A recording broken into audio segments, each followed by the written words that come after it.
70% of websites, I could not. I had no clue what the hell they were doing. I'm taking a nap and I woke up to AEO, GEO, LLMO, and suddenly like everyone in LinkedIn doubled their consulting prices. And now that everyone's GEO expert suddenly. AI optimization, real thing or Broadway theater? Because if you don't know who you are, then your outside world, your audience, LLM, have absolutely no clue who the hell you are and what you do either. Yeah, and I hope that after this podcast, people, they will wish Barry Schwartz happy birthday, and also they'll start asking what the hell their brand actually is. Reddit's showing up in LLMs. I'll just spam the crap out of Reddit. Now, websites are like first dates. Like, nobody needs there anymore. Everybody has to own this. This is Adsy Talks.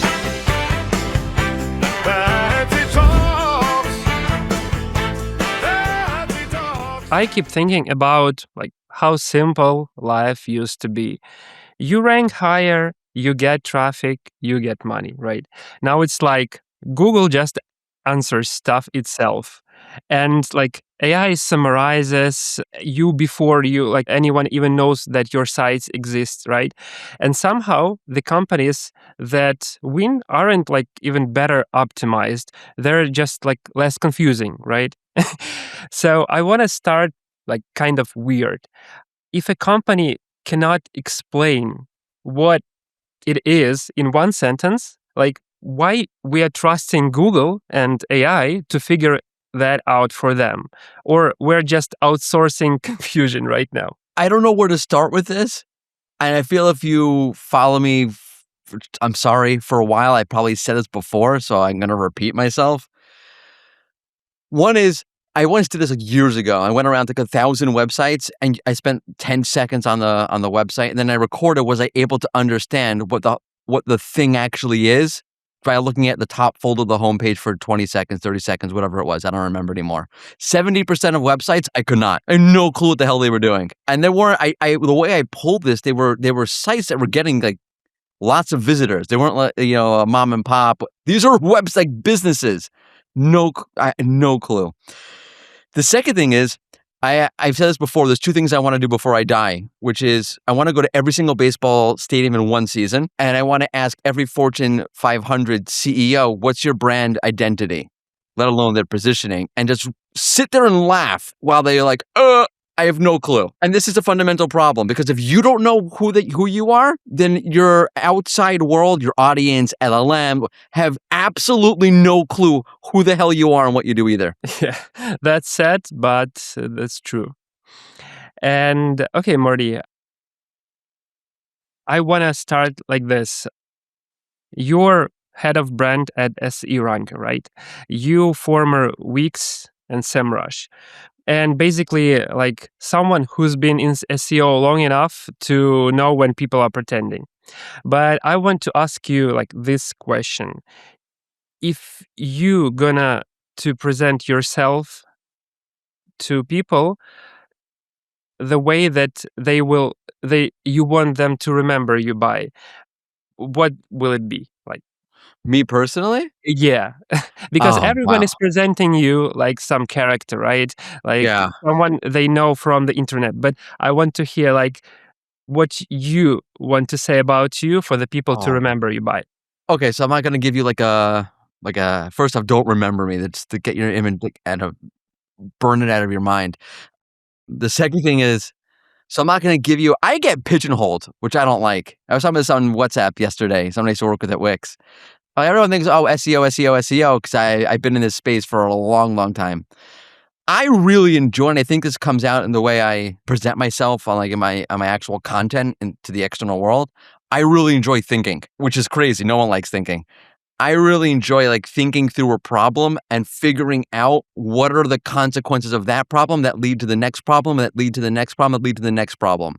And how do all these scenarios play themselves out? It's probably some weird neuroses from my childhood. But I really enjoy that, which means I basically really like strategizing. And when you start strategizing and thinking like that, you usually get outside of one lane, right? Because you're automatically asking yourself, okay, what's the next lane? And what's the next lane? And what's the next thing that's going to happen? How do I plan this thing out? Which I'm not describing well. It's not like an erotic thing like, well, this thing goes bad, then what is that? It's more, I understand what's going to come next. So then how do I deal with that? And how might it go this way? And it's sort of combining a weird sense of vision and performance and how things play out all in one. And that's this weird conglomerate or mush of strategy that comes out of me. And that's how I want to be remembered, which is not how anyone's actually going to remember me, because that's very complicated, very nuanced, and very thorough. So no one's going to remember me like that. I'll remember myself like that. I guess I would like to be remembered as a marketing strategist or a brand strategist more than anything, because I just like thinking through things. Nice. And I wanted to add that before there was a saying like, I think, therefore I exist. Right. But thinking nowadays make people feel sad because of the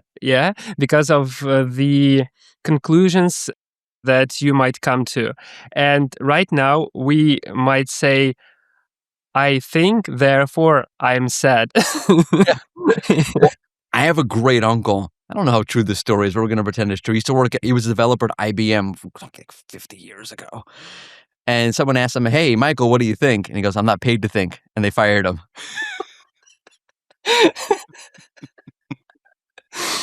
Oh, amazing. Yeah. And like you are known in the industry as a person who people hate, but also they think that you might be right. Who hates me? Wait, is that you're talking to Barry Schwartz again?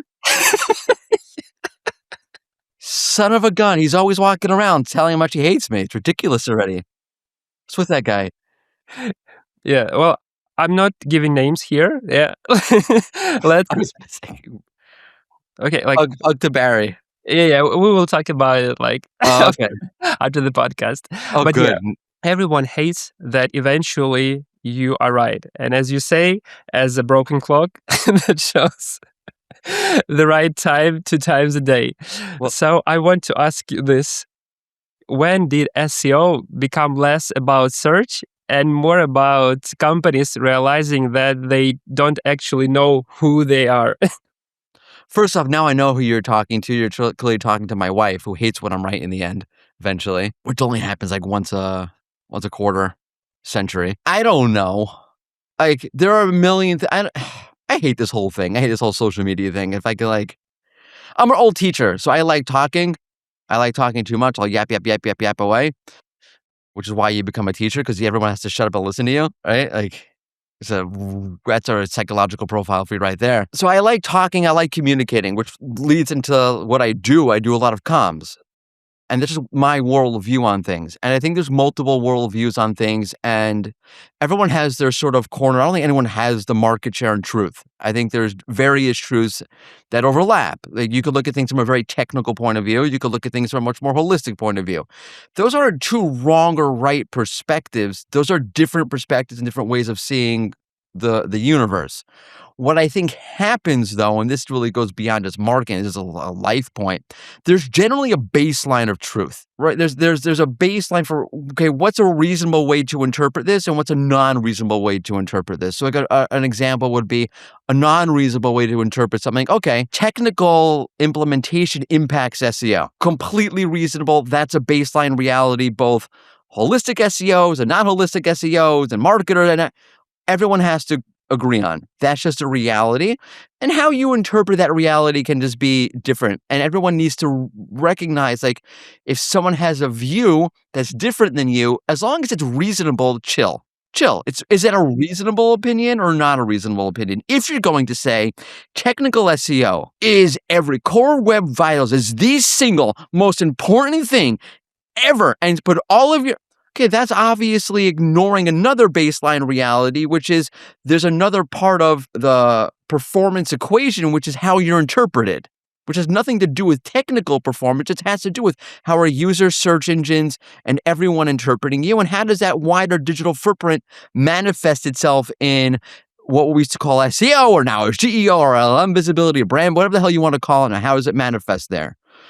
And everyone sort of has to agree, like, that's also a baseline. So when you're asking me, like, I have a certain perspective, my perspective aligns with how I see the world in general. I'm very much like how I see the world is integrated in my marketing philosophy also. I don't separate them out. Sorry. Not sorry. Just how I am. I'm not going to change that. but you don't have to agree with me. And that's what I find crazy about the whole thing. I don't have a corner market share in truth. I have a very interesting perspective on things that I think is very different than most people because of my background, because of the way that I think, and because of the way things land for me. That doesn't mean I have a market share on truth. That just means, okay, my outlook is generally pretty reasonable. It's pretty interesting and pretty different. It doesn't mean I have the market share on truth, or there's not I hate this expression because who wants to do this, but there's a million ways to skin a cat. Why you'd want to skin a cat, I have no clue. Yeah, that's true. And speaking about like the perspectives, what's the most like ridiculous example where everybody blamed SEO and it was not guilty? I think what you're generally looking at now is where you have like a decrease in traffic from search. I think you have a decrease in traffic overall. And I'm going to say that it's both SEO's fault and also not SEO's fault at the same time. Or it depends, which I hate that answer. From the perspective, it's not SEO's fault. Look, like the whole ecosystem has changed. Let me do my best impersonation of someone speaking at a conference. The SEO landscape has changed. LLMs are currently shifting how people behave on the internet. Outside of that cliche, like the ecosystem has changed, and that's not really SEO's fault. That's just things have changed. It's also SEO's fault. It's everyone's fault, by the way. Because what's happened, this is going on for a long time. And I'll say, I don't think LLMs have changed anything. Let me qualify that statement. Yeah, they haven't changed anything in the sense that these are not new problems. These are all old problems that now SEOs have to deal with. And it's so funny as I watch this, say like, well, now that it's an SEO's problem, it's a new problem. Really? Lack of attribution is all of a sudden a problem? First off, it's not a new problem even for SEOs. That's an old problem. Hence, SEOs at the same time will say, well, direct, is a dark box of traffic. We don't know what it means. It's anything that's not So you've been saying that direct is also the biggest bucket for the last God knows a number of years. Had nothing to do with LLMs. So you can't say non-attribution is new and at the same time say, well, wait a second, direct has always been the biggest bucket and direct is a black hole of non-attribution. I like to think of direct as brand traffic, by the way, which is a different way of looking at it.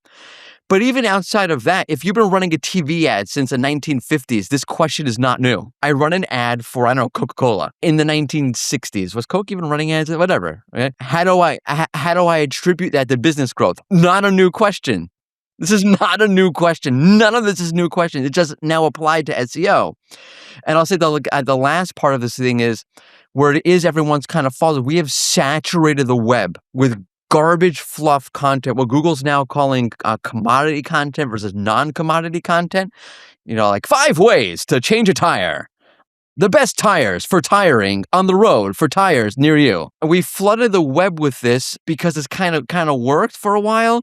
But now that users, and this has nothing to do with LLMs, by the way, this started way before LLMs, and I'll prove it to you. One is Google updated its guidelines well before LLMs to say we want content based on first-hand experience. Now, Google's not altruistic about this, saying we're doing that because we think the web should be a better place. They were doing that because they saw people going to TikTok, which the Reddit, that's where the Reddit fire hose really began.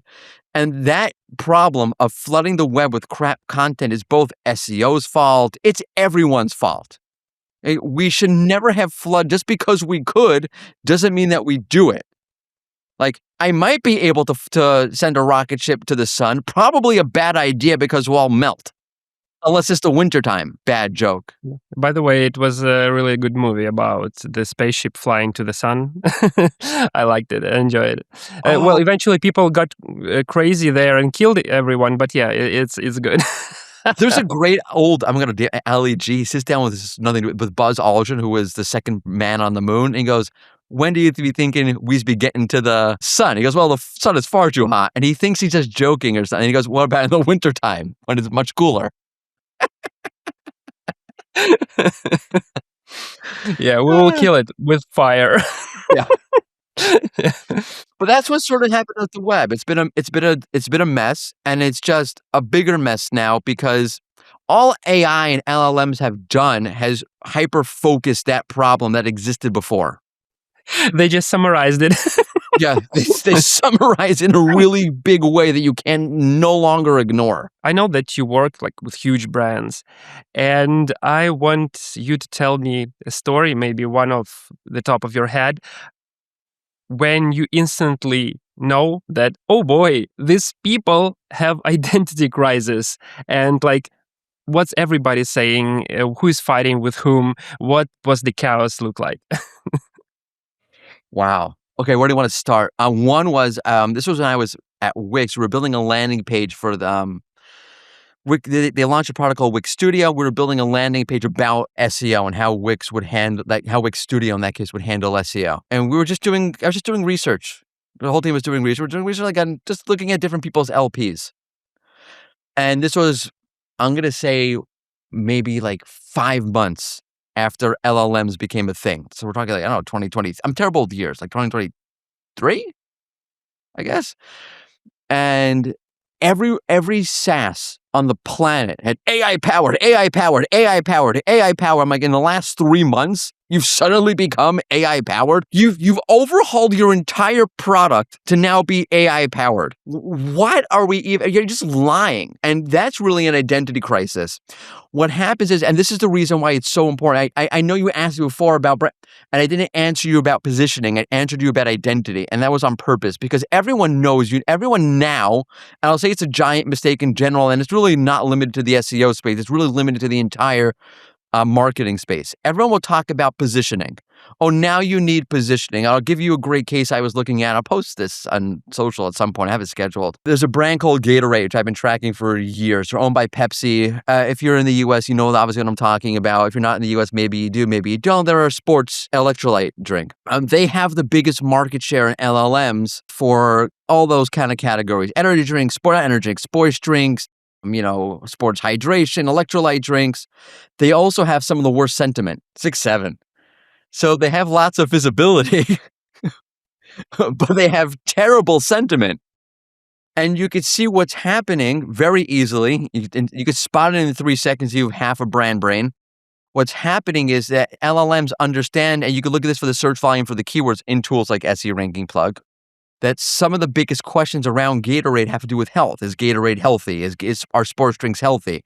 And the health thing is a big qualification on them.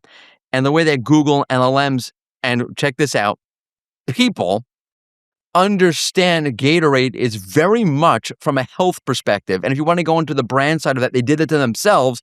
And that makes a lot of sense why they did it to themselves, but they never realized what they were doing to themselves. And you can clearly see that the other brands, the healthier brands, have the better sentiment because LLMs will tell you you should not drink Gatorade every day. It's not healthy. You should drink the alternative, which is healthier every day, and just drink Gatorade if you're a professional athlete, basically. So the positioning is all screwed up, right? They're positioning as we're a sports drink, when in reality, you're really a health drink. You're just in the vertical of under health drink, sports drink within health drinks. And they're not positioning for that. Now they kind of are. You can see in the Wayback Machine, have a look at their website 6 months ago versus now. They're doing a terrible job because they don't really understand the problem, but the problem is not positioning. Everyone will say the problem is positioning. Every SEO will now say, oh, you can see the positioning in LLMs is not right. It's a new fancy word, it's positioning. You only get to positioning after identity. Okay, you can't position yourself until you understand what yourself means. It's a logical, very easy point to understand. I can't talk about me until I understand who the heck I am. Very simple point. It just happens to be there's no ROI attached to it, so no one does it. Now, you can see this. Now that there's ROI attached to positioning, everyone's talking about positioning. But your real problem is 1,000,000% identity, not positioning. The positioning naturally flows out of the identity and the audience understanding. That's the intersection of those two things coming together are your positioning. And it should be very, very, very, very natural. For example, minivans always do a horrible job of this. If I'm selling a minivan, I need to understand who we are and I need to understand who the audience is. And where those two things meet, who the audience is and who we are, that's your positioning. And what minivans often make a mistake is they think that we're a car company and the audience is very much looking for a regular car. So we need to be sporty. Like we don't want to, I'm 42 years old. I don't care about being sporty. I just want to get my kids from place A to place B. There's an identity crisis and there's an audience misunderstanding, and that screws up the positioning. And the most important thing to do in brand, out of all the things outside of building brand identity, but really before, is to diagnose the problem. And the problem, I will tell you right now, is always going to be not positioning. It's going to be, unless you've done this, which no one does this, is figuring out who you are and who you're for and what your audience is, and then the positioning. I'm sorry, I just ranted on you. I apologize. It's fine, because actually, like, the organized confusion is actually terrifying. So, and also, I noticed that the more ambitious the sentence is, like, the less reality is actually involved in that sentence. The devil's in the details, right? So yeah, we have to redo positioning. Okay, so I'll give you another mistake that people always make, is that you can't change positioning unless you change the service or the product. Like that doesn't actually work. People are not stupid. So like if you say, well, we're not a minivan company, we're a spaceship company, but you're still selling minivans, like you can't reposition as a spaceship company. It's not how that works. Yeah. And also, speaking about the positioning, this is the fun part. Like, SEO and optimization is cool, but all of a sudden, everyone started optimizing for AI, right? So, what's the deal about that? I mean, we know that SEO was like pretty understandable keywords and stuff, but what about the AI optimization? Why everyone is talking about that right now? Yeah, I mean, but everyone's talking about it obviously because that's what everyone's clients are asking about, because that's become the thing, right? So everyone's kind of pivoting. I don't know where it all ends up in terms of where we are on the spectrum. It feels very similar to other cycles. I think if you're an older person, you've seen other cycles before. So I personally, before I was even, I'm such an old person. I had a whole career before this career.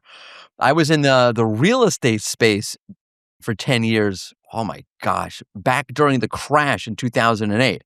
So I've seen that cycle. I've even seen the .com cycle. So we're going through a cycle, and I don't know where this 100% ends up. I can guarantee you one thing, it's not where it is now. It doesn't end up where it is now. But it makes a lot of sense, and it's self-evident why people want to focus on LLMs, even if you're just thinking about what happens on Google, right? I go to Google, I get an AI overview, and then I start my journey from there. I might continue down the page. I might do another search now. I might, whatever it is. So that makes sense why we're thinking about it. I think how we're thinking about it is semi-absurd. And I'll go back to a point I was talking about earlier, where you have different baselines of truth coming together. And people always make this sort of dialectic between it's either brand or performance. I don't know what you're talking about. It's like pie. I want both. Like, do you want cherry pie or blueberry pie? I want both pie. I just want pie. And it's not one or the other. For example, it is very possible, and I'll even show you how you do this from a brand point of view.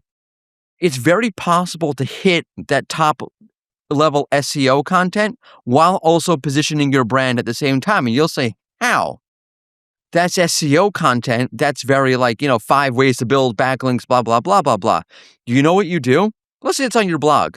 You simply label that beginner content, and you label the deeper content advanced content. And you can have your SEO content, and you can have your pie and eat it too, and just label that under SEO. So from a perception point of view, no one's looking at you saying, I know what you're doing. You're just an SEO play. And have the other kind of brand content, more thought leadership kind of content, whatever you want to call it, also on the blog in a different category.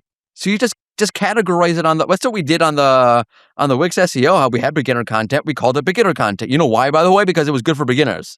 So there's ways to do both. You don't want to do just brand. You want to do brand plus performance. The way brand should work is, and this I think is where SEOs, GEOs, whatever EOs you're trying to make a mistake, is that they look at it like, okay, now I have to build the brand and that's separate from perform. It's not really. You want to build a brand so that you can perform. The only difference is that when you're thinking about building a brand, you're not thinking about the ROI in this next week. You're thinking about it from, if I build the brand, what will it allow me to do in 6 months? I can now do X asset that I could never have done before. I can now do X partnership that I could never have done before. So for example, like, well, now that I built up the brand and now that we have some momentum, we have some, what's the word I'm looking for? Like a little bit of an imprint and a little bit of foundation in the market, I can now partner with somebody else. Okay, SEO, why don't you do a guest post? We can do a crossover post with this company now. The idea is that brand opens up doors that allows you to perform differently. The tricky thing is that you don't know, like any door in life, you don't know which door exactly is going to open in 6 months from now. You can kind of guesstimate, but you can't say, well, this door is going to open and we were going to do this. You just know that if we do this, lots of opportunities and doors are going to open that will allow us to perform better also. So stop siloing brand and performance. It's just marketing.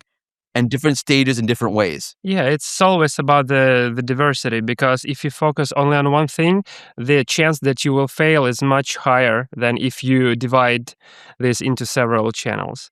And also, I always think about all these new things about like hacks. People like hacking because like Google update need a trick. AI need another trick. Nobody wants to hear like maybe build something that people actually like want and trust, right? Well, that's sort of like, that's the real rub. And there's a lot of implications to this. So one is, if you've been around the SEO space for a while, I'm going to shout out people like Glenn Gabe and Lily Ray, who've been talking about this for a long time. Dr. Pete from Moz, people have been tracking the algorithm. So like back when I was at Rank Range, like tracking the algorithm for a very, very long time. And you saw a big shift. Like people don't realize the context in the SEO industry for how EAT or now EEAT became a thing. The context was, and it's very important to remember, and it's why you should follow Barry Schwartz and check out SEO Roundtable for all the latest news from Barry Schwartz every single day. Read every single word he says. Look at the photos of the day, because that context is really important. When you go back and you remember the context was the Medic update, which was the August 2018 core update, which was the second of these core update series. The first one was the March 2018 core update. And that's where people started to see YMYL websites getting hit really hard. And what you basically saw was a shift in how Google can algorithmically handle content quality. And that's always been the cat and mouse game that happens. It's very important to understand this because you'll start thinking a little bit differently. Google's only able to, let's go back even further. Let's go back to PageRank. If you don't know what that is and you're in the industry, you need to Google that. PageRank was how Google differentiated itself from the Alta Vistas, the Yahoos of the time. And fundamentally, what it did was it said, okay, everyone's looking at keywords on page and in order to determine relevance. We need to determine how confident we feel in the quality and relevance of this content. And we're going to look at links as a vote of confidence. So if you link to my page, that's 1+1 or thumbs up that this page is relevant and has quality content on. Obviously, SEOs manipulated the crap out of this. But the fundamental idea is really important to remember. It's that Google was looking for new ways to understand the quality and relevance of content. And over the last, God knows number of years, it's had different milestones. One milestone that people don't remember is RankBrain. 2015, I think it went live into the algorithm. That was a new way of being able to ascertain relevance and quality.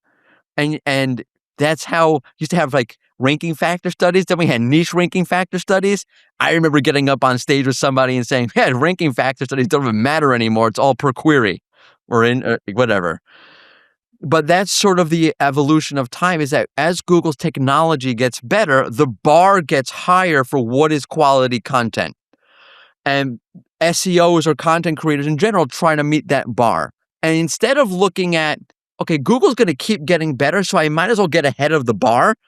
all we do is play this stupid cat and mouse game. Oh, the bar is here. I'll do this. I'll hack this. And then Google raises the bar and I'll hack. Just get ahead of it, which is just ridiculous. But if you remember the whole EAT conversation, that's what happens. So if you think that Google's not going to raise your bet is really stupid, in my opinion. Your bet is basically that Google's ability to ascertain quality, whether in the algorithm or its LLMs, is going to stay the same. So I'll hack it. Okay.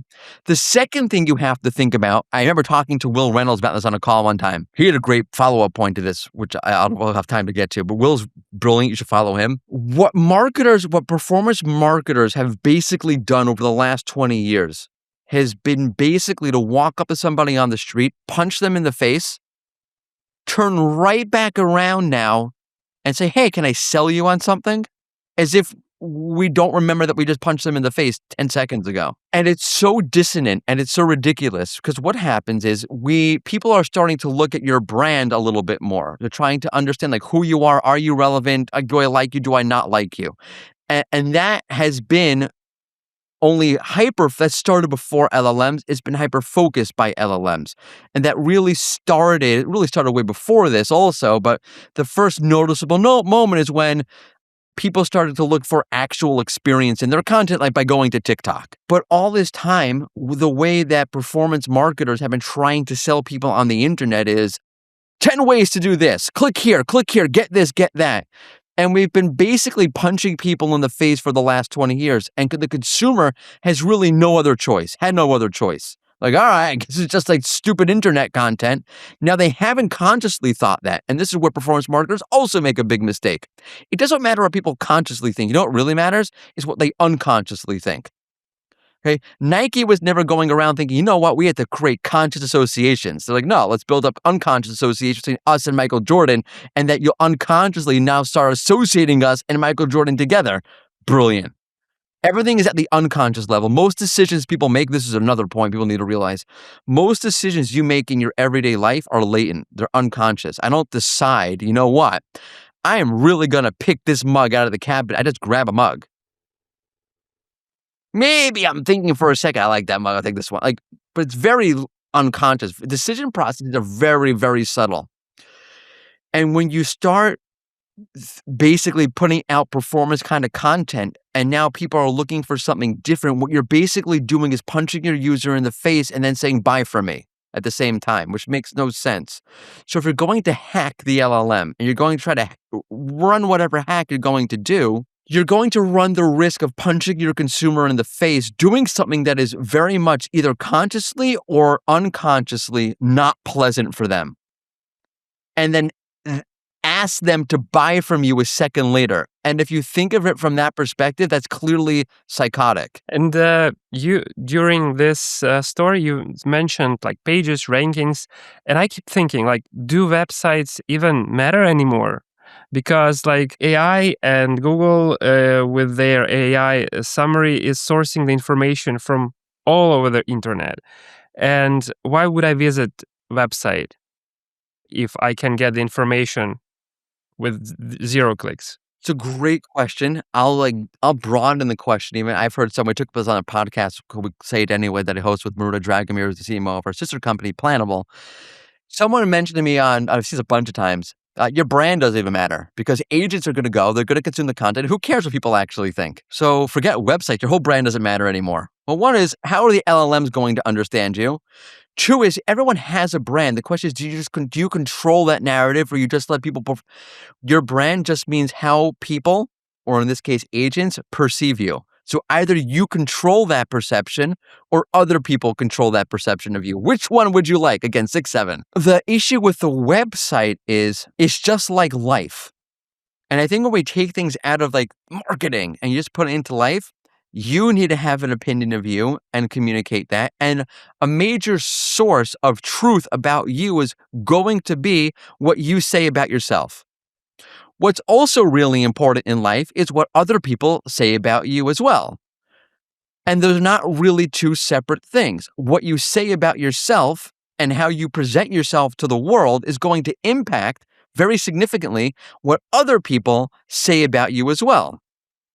And we've somehow divorced these things into offsite or onsite or website or third party. And they're really not fundamentally different. They're one story. It's one song, and content's always this way, whether it's content about yourself or content on your website. So from a more practical point of view, let's say third party, oh my gosh, not placement, starts with a P, not performance. Can't think of the words on tip of my tongue, but third party visibility or third party persona, whatever you want. Being out there on the world of third parties is now the most important thing. Okay, let's say you're a big name website. You're, I don't know, you're the Coca-Cola blog. I don't always go back to Coke. And you're going to talk about my thing. Somehow it's relevant to you. And you're going to mention it in your blog. Now, if you're at a big brand like Coke, you better make sure that if you mention me, I'm telling you people are doing this, I do this, I make sure you're not a scumbag before I hey, you have a good product. People seem to let me dive in and make sure you haven't I don't know, done something horrible, because I don't want to be liable. You know what a great place to check you out is? Your website. And if I show up on your website and it's an old, it's built on Flash and it's an old HTML table from the 1990s, I'm probably going to think something's not right here. I'm not going to mention you in my blog. So now you lose on that third party visibility. Your customer's doing the same thing. So I always say the two most important pages on your website are your homepage and your about page, because those are the two places where people are checking you out. Not the only two places people are checking you out. And there's also the only two places on the website where you can be entirely explicit about who you are and what you do, which also works well from an LLM bot perspective as well. So you can't ignore your website. People are going to check you out. That was all a problem with the Reddit strategy. Reddit's showing up in LLMs. I'll just spam the crap out of Reddit. Yeah. That's actually what everybody's doing recently. Right, but then what happens? Let's say, I don't know, I'm selling, I just bought a new mouse. Let's say I'm selling mice. This was not cheap. It was expensive. And I see okay, what's the best mouse to get? Or where's the best place to get a new mouse? And you're listed as a citation and you show up. Okay, and I see you on Reddit. So I link to a forum. I link to Reddit. First off, I have to go somewhere to buy them. I can't buy the mouse on Reddit, right? So I have to go somewhere in order to buy the thing. So that's one issue. The second thing is that if I'm buying something semi-expensive, I'm going to go to your actual website before I buy the thing to see I don't know, you actually reliable? So what happens after you show up in Reddit? And it's such a silly thing. Oh, we have so much visibility and citation. But what happens afterwards? They find you, they show up on your website, and there's 4 million pop-ups. So even if I wanted to buy from you and you didn't signal to me that you're out of your minds, I should not trust you. Even if I got past the pop-ups, I'm going to feel yeah, I'm not buying from you. So what happens after Reddit? And why can't anybody ask that question? What happens after Reddit? Is that a crazy question? It's a pretty reasonable question. And why don't we answer that? Now, websites are like first dates. Nobody needs there anymore, but they are to verify that you're not insane. Yeah, that's a great way of putting it. I haven't been on a first date in 22 years, so I couldn't tell you, but that lands. That makes sense. Yeah, so I like a first date. It's the starting ground of other stuff. Yeah, exactly. And previously you've mentioned about the rebranding. What if a brand wants to recover? Or they just need to burn it down and start over? What's the solution here? It kind of depends. I'll give you try to give an example. Jaguar. Let's take Jaguar. I like them as an example because they had a great brand. They burned it, and generally, I'll tell you where the problem with the brands usually ends up being a problem, and everyone's this goes back to what I said before, the product side. And so if you context, if you're not a car person, which I am not, and the only reason I know about it is I had a friend back in college whose father was a Jaguar mechanic. He only fixed Jaguars. So this friend of mine had a Jaguar from his dad, an old beat up Jaguar. So I know that Jaguars for many, many years, I'm dating myself here. This is 25, 30 years ago. 30, it's got 25 5 years ago. Jaguars had a horrible reputation. They got bought out by Ford, I think, and they were just crap. Garbage. You had to spend so much. Remember, the car was always in the shop at his dad's. This is ridiculous. And the parts were expensive. It's just terrible product. And that product builds up a bad reputation. I'll say a hot take here. Most brands who have a great brand reputation and great marketing, it usually started with a great product. It always started with a great product. You can't have a great brand and a crappy product. Like if Coke tasted like piss, it wouldn't matter how many great commercials they have. It would taste like piss. Yeah. It tastes like feet. Coke, it tastes like feet.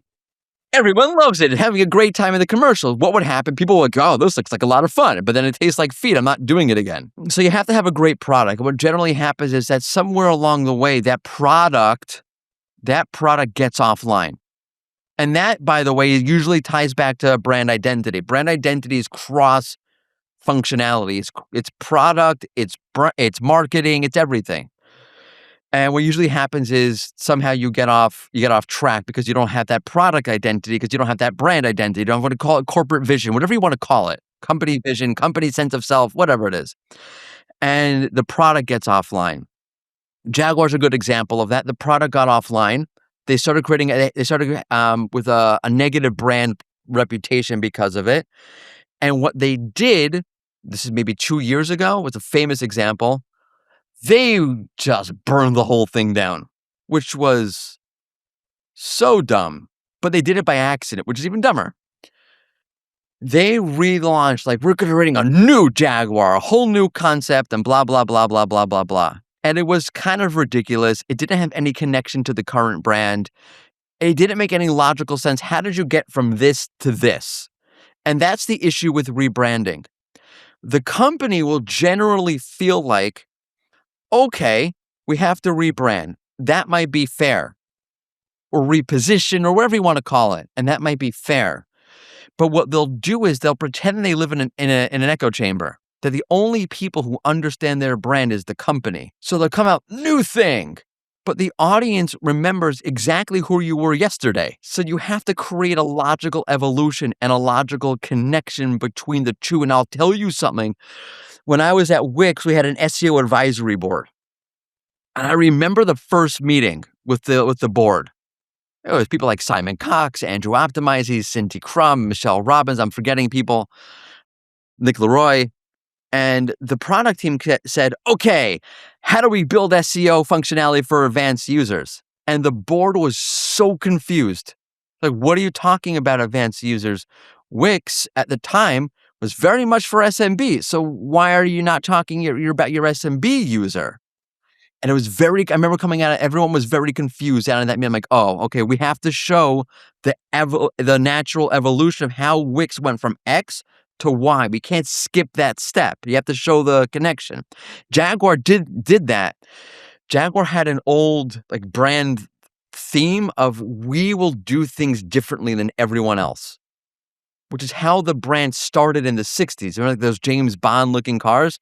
They started because they just different than everybody else. So Jaguar said, we're going to go back to doing things differently than everyone else. So they started to do things differently than everyone else. But the problem is that for the last 50 years, Jaguar has not done things differently than everyone else. So you might be getting back to your roots, but no one knows that, and you never communicated that. And that's the problem with rebrands. They never communicate the middle ground. Who do you think owns the visibility right now, like in terms of the teams? Because you've mentioned right now the story about the board at Wix. Like, is it an SEO team, PR team, brand, content, CMO, who it is? Or maybe everyone is like standing like Spider-Man pointing at each other. you. Well, that's kind of what's happening.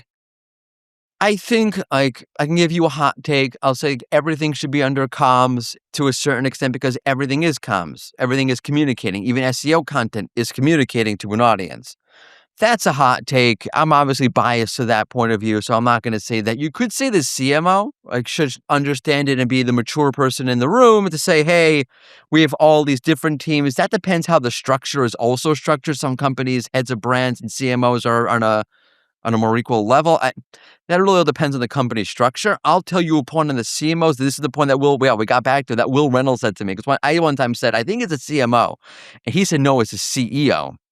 Because the CMO is just reacting to gotta perform. Because CMOs generally, and especially at bigger companies, have a very short shelf life. And they're feeling the pressure from the CEO, just perform. So the CEO, according to Will, which is a great point, is where it really all starts. The truth of the matter is, I think I'm extrapolating out what Will was saying, everybody has to own this. You can't just like blinders on and say, well, I'm just responsible for the SEO now. And that's a different set of problems because now you have to start communicating in a different way. And whenever you're pivoting, and I've said this before, whenever you're pivoting any relationship, it's a personal relationship, whether it's a marriage, brother, sister, personal, employee relationship, whenever you're pivoting relationships of any kind or structures of any kind, that communication is very, very important. You have to take the initiative to communicate. Everyone on every side has to take the initiative to start communicating differently and communicating at a different level and start slowly moving in a different direction. That's a very painful process. It's inherently painful. If you read books about this and psychology books about this, that point is very, very change is very, very painful. It's very slow and it's very unpredictable. And you have to be okay with not knowing exactly where this is going, but knowing that this is the direction we have to go in. And again, how things sort out, we're going to have to be a little bit flexible. And because you're going to have to be a little bit flexible and you have competing priorities and you have competing world visions, you have to communicate what you're thinking, how you're thinking very early on and very explicitly. And that's what teams need to start doing, is being much more communicable, that's not a real word, and being much more explicit about how they're seeing things. Thinking about that, let's say if I am to join SE ranking tomorrow, what one meeting you'd force me to attend? What's one meeting I'd force you to attend? Like, first of all, I have to force you to a meeting, I'm not hiring you. I mean, yeah, but... Yeah, okay. I get like, what's one meeting that I would what's one meeting I would prioritize is just where I'm sitting is, let's say you're doing a product release, is that initial kickoff. I think, again, it goes to what I'm saying. I can't pick one meeting, but let's give you an example. I think product kickoff meetings, whether it's the product's being released or it's you can the marketing side of the product release, whatever you are in that spectrum, let's say, that kickoff meeting is super important because now you have, generally speaking, you have a new product, let's say, or a new service. I got an IC ranking or a new product, right? Generally speaking, there's going to be multiple ways you're going to now promote this. Probably one of the SEO, the PPC, the influencer marketing, the this, and the that. Everyone has to start communicating how they're seeing that process happen now.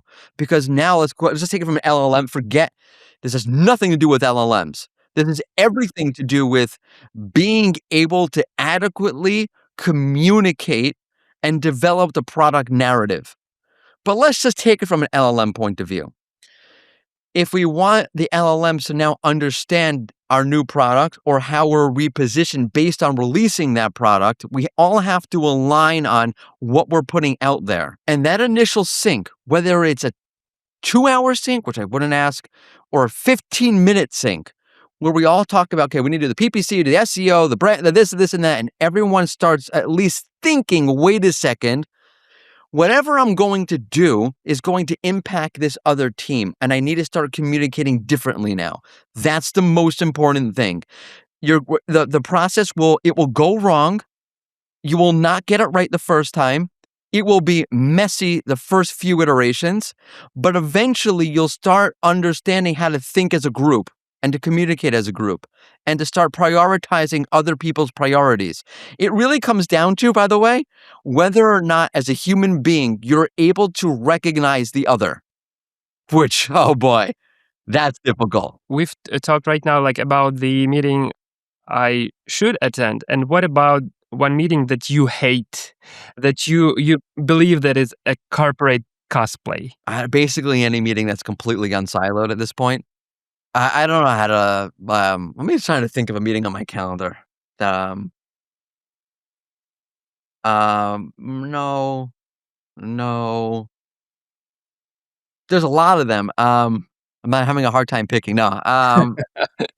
You're picking whom to offend. I think basically. No, I think in general those meetings that the problem with the meetings are that sometimes they're too late in the process, and you need to backtrack. Those meetings I find frustrating because what's happening is like, okay, we're already pushing this. Well, why are we already pushing this? Do we like lots of times teams, particularly let's talk about like SEO teams, push, push, push, push, push. It's kind of the mentality. And I think in this environment, what you have to do is take a step back and think, okay, how are we pushing this? When are we pushing this? In what way are we pushing this? And what other teams are also pushing this? And now that we have the same I'm saying the same point over and over again. But it's those meetings that happen after the push that you're trying to catch and reel back and say, wait a second, we have to go back now and start thinking more unsiloed about this. And those meetings are just like the ones I don't want on my calendar because I know that the meeting will be productive and it'll be very fun and enjoyable to bang through that process with that particular person or that particular team. But I know I'm going to have to do it again. No one do things twice. Yeah, I see. Okay, Mordy, I want to do something fun here. We've had a very like fruitful conversation, stories, and right now I want to change the format a little bit. I want to run a Blitz round with you, and I will be shooting some statements at you, and I want you to give short answers. We might use this for highlights, maybe for some reels. So this is your time to shine and to say maybe some opinions that people might not like or might find interesting. So, are you ready? I'm ready because up until now, people have loved everything I've said, and it's been completely uninteresting. Okay, let's go. So, the first thing, AI optimization, real thing or Broadway theater? As we generally mean it now, I don't think the idea is generally Broadway show. Mhm. What is traffic without memory? PPC ads. And what is brand without demand? A lot of wasted money. Most overrated marketing advice. Most overrated marketing advice? Oh, no. All of it? All of it. Burn it down. All of it. Yeah. And what is the most like underrated but secretly valuable role in the team? From a marketing point of view? Product people. Product people are the most important part of a marketing team. I will tell my guys about this. Yep. Okay. Who's more annoying, SEOs or LinkedIn influencers? Oh, LinkedIn influencers. Are you kidding? Also, what's the difference? No, you know what's annoying is an SEO LinkedIn influencer. Mm-hmm. Okay. Also, my mother-in-law. Okay, I'll take that. Also, my father-in-law. I can keep going. Yeah. Okay. And what's the one thing startups should stop doing tomorrow? Trying to build a brand. Oh, that's spicy. That's spicy. Save it for later. You're not there yet. Okay. And what's your favorite marketing buzzword that you hate? My favorite marketing buzzword. I don't know what are marketing buzzwords. Let me think. Hold on. Give me an example of one. Like I can't think right now. Wow, I'm going blank. I've completely blocked out all marketing buzzwords. Oh, ultimate. I love ultimate. Oh, okay. Yeah, there we go. Sorry, I got one. Wow. Yeah, I was about to give you AI powered, but okay. AI powered is a good one. No, the ultimate AI powered, all in one, unlimited. Yeah. One of those movies. And the last statement in this round is, what's one hill you'll die on? What's one hill that I'll die on? I mean, I hope to die in all hills. I hope to die in a hill. That would be a great place to die because then they could just bury me right at the top of the hill. No one's even got to like schlep my body anywhere, just right on top of the hill. I would like to make it a steep hill to prevent people from visiting me. Like, oh, I don't want to walk up that hill to see that guy. So that would be interesting. I can't think of a particular street name or a hill. One of those like in San Francisco, like seems like really like great. Like they're really steep. Or like the top of Mount Washington. Like no one's climbing up there. No. Okay, that was I took that very literally. Sorry. yeah. No, as I've mentioned, it's Blitz Round. It's your answers versus my statements. So I'll take anything. Like there's no correct answers to that. So it's fine. It's okay. Okay. So, and also one last question. Let's say 5 years from now, nobody remembers GEO, AO, LLMO, whatever the acronym will invent next week. What's one thing you hope people will remember from this era? I hope they remember how wonky the answers were originally. Like that stuff. Like I remember there was a great one about like what do astronauts like to do? I can't repeat it here. But it was like astronauts like to, and that was the AI answer. I hope I remember that. Like, I remember one. Shout out to Greg Finn. And I'll pitch our show. Watch It's New with Greg Finn, Andrew Agnabal, and Barry Schwartz, who I made fun of before every day, except for Fridays, Saturdays, and Sundays, which is not every day, I guess. And there was one where you asked the AI overview, how do I treat a kidney stone? And it said, drink urine.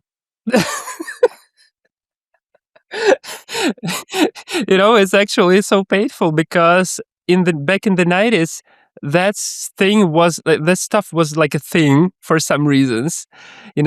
When everyone's tried to come up with some medical solution to the problems, and at some point, urine emerged like an ultimate thing to heal your skin, like for your hands, your body,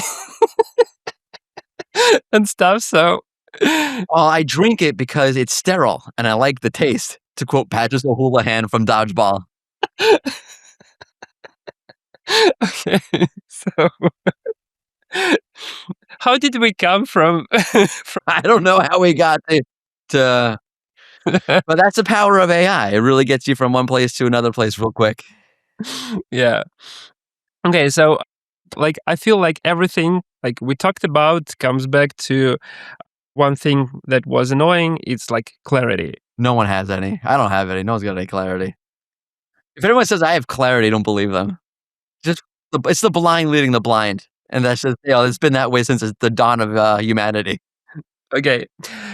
So not to end things on urine, let's come up with one thing people should remember from this podcast. I want like you to put this thought, like in Inception movie, into their minds. What would it be? Barry Schwartz. Yeah. I feel like a Leonardo DiCaprio waking up from the dream, having that in his mind. Barry Schwartz. Yeah, and just make sure you go out on social media and wish him a happy birthday. Okay, I will. Yeah, it's whatever day you're listening to, it's today. So at Rusty Brick, happy birthday. Okay, so everyone who's listening to us or watching us, please do this. And yeah, that was like at the same time the worst and the best answer to this question. All right, Mordy. I appreciate you coming. I think that we had a lot of fun today. A lot of stories were told. A lot of people were offended. So I think it's like check. I offended myself. So yeah. And I hope that after this podcast, people they will wish Barry Schwartz happy birthday, and also they'll start asking what the hell their brand actually is. Yeah, and to start focusing on brand identity or brand vision, whatever it is, and stop focusing on positioning. That comes next. That's my big take. If you want to leave like the one thing, like that's the thing I would tell you is do that. Okay. Yeah. Oh, thank you very much, Mordy. So I think it was a blast. Tons of fun. Thanks for having me. Yeah. I will say goodbye and just I will ask you not to disconnect because we will need this recording to be uploaded. So I know the thank I you know the very much. Riverside. Thank you very much, everyone. Thank you, Mordy. Everyone who's listening to us, leave comments, likes, subscribe, and we'll see you in the next one. Bye. Bye. This is Adsy Talks.